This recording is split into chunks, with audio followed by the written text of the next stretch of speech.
Hey everybody, Nick Espinoza, your chief security fanatic here. Don't forget to subscribe, and it's Sunday, so we are doing breaches of the week as always. This week in data breaches, well, this may actually be the longest list of litigation and payouts we have ever done on a breaches of the week segment. I mean, wow, like most of what I found today, or it seems like basically the past week has been nothing but lawsuits and payments. So thank you very much to James Beneke, Steve Hamlin, Jacqueline Wolf, and Jason Acton for sending me a lot of this information. And we're going to dive just right into our mini segment, which is bigger than the regular segment, I think, simply entitled, If You Just Spent Money on Cybersecurity, You Wouldn't Be Getting Sued, You Wouldn't Be Paying Out, You Wouldn't Be Losing Your Reputation, and we sure as heck wouldn't be talking about you right now. And with that, let's start with First Choice Dental. Now, dental patients there have less than 2 weeks to get their hands on part of the $1.2 million settlement. So if you basically were affected by this, you have until January 28th, 2026 to basically submit a claim. Patients who did not experience economic losses can still get a payment of up to $50, and all class members are entitled to free credit monitoring, which includes $1 million worth of identity theft. So, First Choice Dental patients, go get paid. Moving on, Kaiser Permanente, the massive healthcare system, members may qualify for a payment as part of their $46 million settlement. The settlement is a result of multiple lawsuits filed in April and May of 2024, which were combined into a class action in December of that year. So, heads up to members in California, Colorado, Georgia, Hawaii, Maryland, Oregon, Virginia, Washington, and the District of Columbia. Basically, if you are a member or a former member or patient of Kaiser Permanente from one of those states, and you access the mobile app between November of 2017 to May 2024, you're eligible for part of that settlement. Now, basically, you can receive a pro rata share of the net settlement for a one-time cash payment as well. Most people that file will get $20 to $40, and you can go to KaiserPrivacySettlement.com. Again, that's KaiserPrivacySettlement.com to get your claim. Moving on. Let's head on over to Rhode Island and talk about Rhode Island's RIPTA as well as United Healthcare. Current and former Rhode Island state employees have begun receiving payments via the settlement over that 2021 data breach, including both RIPTA and United Health. So these payments are averaging more than $400 per claimant, which is a really good number for the record, are going out to state employees who filed claims as part of that class action lawsuit of basically the ACLU of Rhode Island v. RIPTA, and essentially the insurer as well in 2022. The lawsuits were settled for more than $350,000. Claimants were allowed to request up to $1,000 for out-of-pocket expenses, and essentially affected state workers could also claim 5 years of credit monitoring, which is estimated to cost about $840 a person. So it's actually a pretty solid payout. As you know, I talk about basically these payouts all the time, and they're usually like $1 to $50 at best. So $400, not bad, Rhode Island, not bad. Moving on. New Motion, excuse me, they agreed to a class action lawsuit settlement to resolve claims surrounding their two data breaches that occurred in March and September of 2024. The New Motion settlement benefits individuals who received that notice about those breaches and an additional subclass whose social security numbers may have been involved in this. They've agreed to pay up to $4 million to resolve claims. And if you've got serious damages, you can get up to $15,000 in reimbursement and all of that. So if you are eligible also for 2 years of credit monitoring as well. So heads up to you, New Motion patients or patrons. Moving on, PharMerica. They agreed to settle a class action over their 2023 hacking incident that involved 5.8 million individuals. So, in addition to paying $5.2 million to cover costs and benefits, PharMerica has committed to investing millions to strengthen its security posture.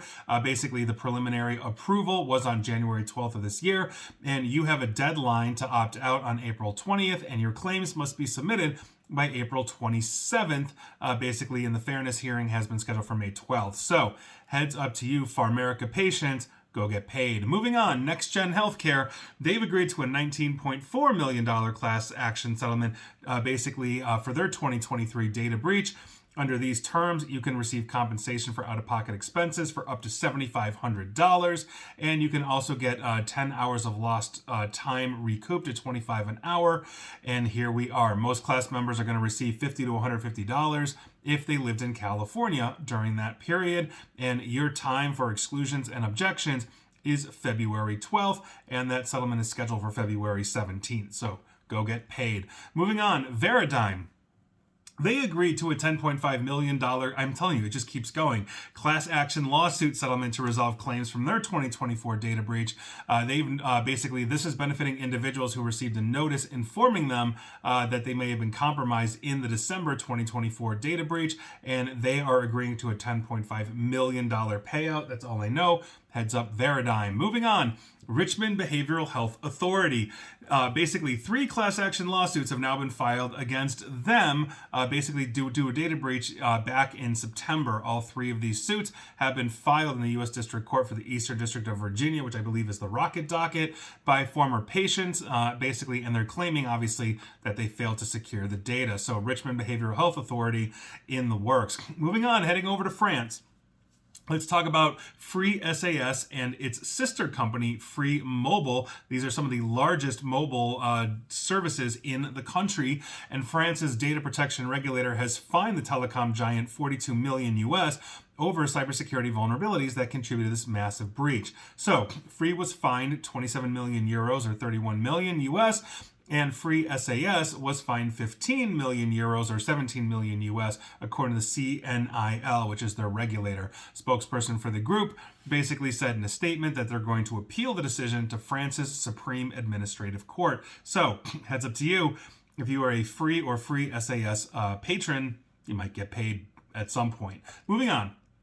University of Phoenix and Oracle. Yes, Oracle's always in the news. A new class action alleges that University of Phoenix and Oracle failed to properly safeguard personally identifiable information for 3.5 million students during the August 2025 data breach. Now, plaintiff Tia Pointer claims that the University of Phoenix and Oracle, quote, failed to implement and maintain reasonable security measures, end quote. Now, remember, this is basically Oracle, right? I mean, Oracle's the one that got breached, but due to supply chains, all of these organizations, in this case the university, get dragged into it. Now, Pointer argues that an unauthorized third party exploited a vulnerability in e-business, which, yes, we all know that happened, and so we'll see what happens. She has to show that basically she's got claims for damages, but either way, class actions are coming, and Oracle's going to be paying out through the nose. Hopefully, well, probably not enough to bankrupt them, but, you know, a boy can hope. Moving on, there's more. Margaritaville at sea. I am assuming Jimmy Buffett or Jimmy Buffett licensed. Anyway, a new class action against Margaritaville at sea, which just seems like a rather relaxing place, claims that the cruise line, or I guess a relaxing cruise, is responsible for a data breach that compromised the personally identifiable information of the cruise goers. Now, the plaintiff is Danielle Seberg, interesting name, claims that Margaritaville at sea occurred after the cruise line failed to properly secure and safeguard, and Seberg wants to represent a nationwide class. So, if you have ever traveled on the Margaritaville at sea, which I'm guessing is a rather sloppy drunk boat, go knock yourself out. Moving on. Petco. Yes, Petco, where a lot of us buy our dog food and cat food and pet food and all that kind of stuff. A new class action lawsuit alleges Petco failed to properly secure their customers' data. So plaintiff Matthew Max claims that Petco failed to properly secure and safeguard personally identifiable information, social security numbers, so clearly an employee, etc., etc. And so Mac is arguing that Petco knew or should have known and failed to basically secure all of this. And so those were just the lawsuits and payouts for this week. It's the longest I've ever done. We're almost 10 minutes into this, and here we are. So if any of them had just spent money on cybersecurity, they wouldn't be paying out, they wouldn't be getting sued, they wouldn't be losing their reputation, and I would not have been blathering on for almost 10 minutes about them. And with that, let's move on to the actual data breaches or updates therein. And let's head to the Great White North and talk about the Canadian Investment Regulatory Organization, or CIRO. I actually did a finally on them months ago, basically due to this data breach, but they just confirmed that they suffered that data breach, basically, and it is impacting 750,000 Canadian investors. So they disclosed the incident on August 18th, which is when I basically went to town on them, but they completed their forensic investigation this year on January 14th.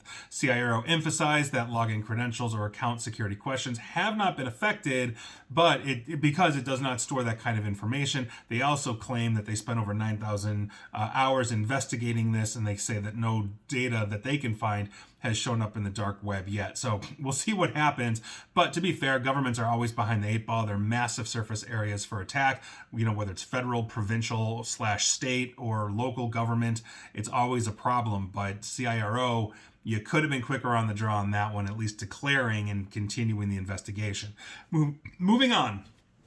Let's talk about broadband and telecommunication company Brightspeed. This is coming out of Charlotte, North Carolina. They're investigating multiple reports that their customers were victim of a data breach by extortionists. Now, the extortion claims to be involving over 1 million Brightspeed customers. Basically, were made by this group was called Crimson Collective, is the one that's making these attempts. I can't even read my own notes. And basically, multiple sites are talking about this as well. Now, this collective group posted a message on their Telegram channel in early January about the data theft. They said they are looking into these reports. Moving on. Oregon's Department of Environmental Quality. About 4,800 members of the public had their personal information exposed in a cyber attack, according to that department. But 9 months later, they have yet to publicly disclose the leak. The DEQ appears to have known about this leak since June, but they haven't said anything. So obviously news reports are going on, which means Department of Environmental Quality in Oregon, I'm going to be talking about you in my mini segment when you get sued. Not a good sign. Moving on, JPMorgan, yes, the massive financial platform and company and system and everything else here in the United States. They basically sent a notification to Maine, basically on Tuesday, this past Tuesday, revealing that investors in a private equity fund have been impacted, linked to an incident on a law firm, aka supply chain, and that law firm is Fried, Frank, Harris, Shriver, and Jacobson, LLP. The notification letter revealed an unauthorized third party, copied files from, let's just say, Fried Frank and their shared network drive. Some of those files contain the personal information about those who've invested in JP Morgan's fund, and we're talking names, contact information, social security, and passport or other government IDs. Remember, when we're talking financial institution, you're giving them all of your personal data to verify your identity. And interestingly enough, Goldman Sachs is in the same boat thanks to Fried, Frank, Harris, Shriver, and Jacobson, LLP. So let's see if any other major banks decide to completely declare. Moving on. Central Maine Healthcare. They impacted about 145,000 more patients than the 8 that they originally reported, according to officials this past Monday. The health system, which owns Central Maine Medical Center in Lewiston, as well as hospitals in Bridgeton and Rumford and several other healthcare facilities, reported to their own attorney general last summer that the cyber attack between March and June had impacted only 8 patients. That's a heck of a jump, Central Maine Healthcare. I mean, we always see numbers revised up. Dropbox was notorious on this one back in the day. Oh, it was 7 million, and then 3 years later, oh, by the way, it was 70 million. Tack a zero onto that, but from 8 to 145,000? Come on, dude. Moving on. Let's head on over to Europe and talk about the travel company Eurail. Now, the incident, according to the company, impacted all customers who were issued a Eurail pass, as well as those that made a seat reservation with the company. The Rail Pass provider does not have an exact number of impacted individuals, but an investigation basically with the EU's European Commission and Discover EU said that basically that program, the Discover EU program, was impacted as well. The compromised information includes basic identity and contact information, as well as passport info as well. So if you've ever rode the rails in Europe and used Eurail for your ticketing needs, you definitely want to check in. Moving on. Let's talk about the robo-advisor known as Betterment. They disclosed a cybersecurity incident after a threat actor used social engineering to breach their systems. This involved third-party software platforms that the company uses for marketing and operations, but was not the result of Betterment's infrastructure being hit, according to the advisor. So, the threat actor on January 9th sent a crypto-related message to certain Betterment customers, impersonating the company to trick users into sending them funds. The fraudulent message claimed that Betterment would triple fresh deposits made to Bitcoin and Ethereum cryptocurrency, basically, and those addresses were controlled by the attacker of where you should send the money. And yeah, if you're ever seeing something from your financial institution, quote unquote, that says, we're going to triple your money for this limited time offer, you've got a 2-hour window, it's a giveaway or whatever, yeah, dude, that's always fake.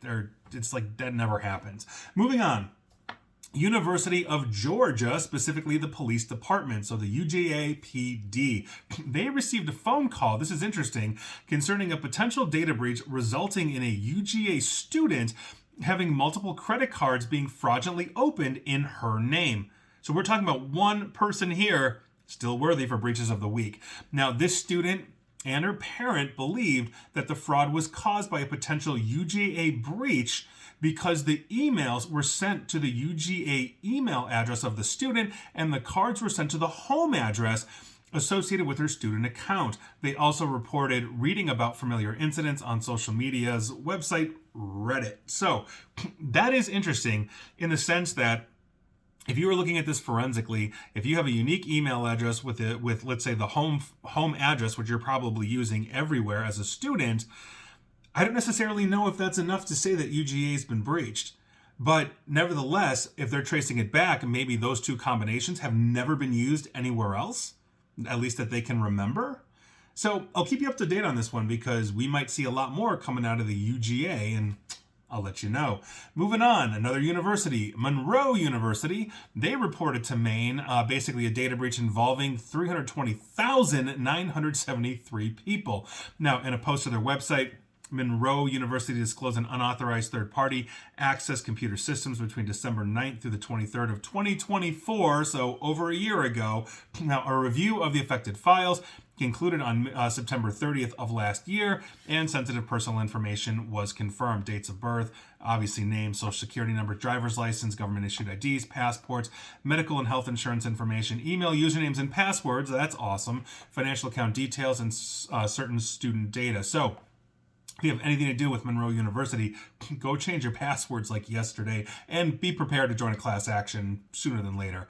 Moving on, at least 5 Belgian hospitals, I do not know where in Belgium they are, they've been victims of a data breach at a supplier of patient registration software. A total of 71,000 personal and login details of patients were found on the dark web. That's not all. The second breach at an IT supplier basically added another 1,000 login details of commercial and government organizations. I don't know the name of these hospitals in Belgium, but heads up to you, if you live there or you use one of those or have used one of those while traveling there, you might want to check in. Moving on. Union Home Mortgage. They just said that they paid ransom in their data breach case. I don't know more than that. It was behind a paywall, and I'm not going to pay some random site for this, but heads up, Union Home Mortgage members, you might want to check in. Moving on, Trizetto Provider Solutions. Now, this is interesting because I came to this from 2 separate data breaches that basically were for healthcare providers that said, well, we didn't get hit, Trizetto got hit, but I have yet to find something just on Trizetto. But the 2 that are declaring data breaches that I can find thus far are San Francisco Community Health Center, and we're talking name, social security number, address, date of birth, health insurance information like member number, insurer name, provider name, primary insured and dependent, and then also an outfit or hospital called Variety Care. Same thing, name, social security number, address, date of birth, health insurance, medical information, provider names, and then other demographic information as well. So if you have anything to do with San Francisco Community Health Center or Variety Care, you might want to check in. Their mutual provider has been hit, and I have a feeling I'm going to be talking about them more. Moving on, Member Close. This is a financial service company based in Massachusetts. They confirm that sensitive personal information may have been accessed by an unauthorized third party on October 29th of last year. Name, social security number, date of birth, caught up in that. Don't know much more than that, but heads up, member close, patients, members, their financial services outfit. And finally, our last finally today is on AI agents. That's right, artificial intelligence agents that might be in our life. Think Microsoft Copilot, ChatGPT, and on and on. And now this is beyond interesting. And on last week's Breaches of the Week, my finally referenced Experience Data Breach Industry Forecast. This is the other side of it, excuse me, that I did not mention last week. And quite frankly, I think this is interesting because Michael Brumer, Vice President of Global Data Breach Resolution, and Jim Stephen, Head of Crisis and Data Response Services UK, said that agentic AI systems, meaning those agent AIs we use, could be exploited by savvy attackers who might inject their AI agents to, quote, disrupt the orchestration or governance of the victim's AI agents. Quote, at a minimum, this disruption could impact an organization's operations or siphon money, goods, or information. Or it could perform things like ransomware. Quote, AI agents are the next frontier for fraud and cybercrime, and we predict this may overtake human error as the leading cause of data breaches, end quote. Right now, it's us making mistakes, us thinking the link is real, us thinking Prince Ubuntu from Nigeria needs help with his revolution. Next up, the AI. And because AI is being leveraged not just as personal assistants, but everywhere in organizations, cracking those could potentially do an absolute ton of damage. And with the use of AI, attackers might also be able to extract data at an unprecedented rate and, quote, stitch together enriched identity profiles. So imagine getting a little bit of information on you here and a little bit more on you from over there and on and on and on, and then putting it all together and aggregating it to get a complete picture of you due to multiple breaches. AI is very good at basically aggregation and correlation. So here we go. Experian also warned, and I quote, get ready for a potentially massive spike in identity theft, end quote. Or also AI capabilities could bolster the spread of mutating malicious code, such as malware, like polymorphic malware, metamorphic malware. This is a huge problem that I think we are walking into with AI agents. Imagine if I can poison it to steal your information or disrupt you or infect you and all of that. That's what we are talking about here. And I think that's something that we basically have to put good controls on over. In the same way that when you are asking a chat GPT, a Copilot, whatever, for an answer, and it's giving you an answer, you need to double check that. These things can hallucinate. I've literally written articles for Forbes and others on this, as well as just straight up lie to you. So we are walking into a potentially very dangerous time in artificial intelligence, not to mention the fact that it's boosting prices for things like memory and hard drive space, graphics cards, and all of that, because the AI data centers of the world are gobbling up all of the supply, and us little folk, that are just trying to buy computers, are having to pay a heck of a lot more for it. So, AI, I think, has so many interesting things coming out, but it also has so many things we need to be concerned about. And agentic AI and the poisoning of agentic AI is one of those things. And so that, I think, and I predict for myself, means I'm going to be spending a lot more time on Breaches of the Week talking about agentic AI breaches as well as just human breaches. And here we are. Best of luck. And please like, share, follow me here on Facebook and Twitter at NickAESP. And please feel free to subscribe to me at YouTube as well. And as always, stay safe, stay online, and please, please, please, I don't want to say private, informed, and secure. Take care.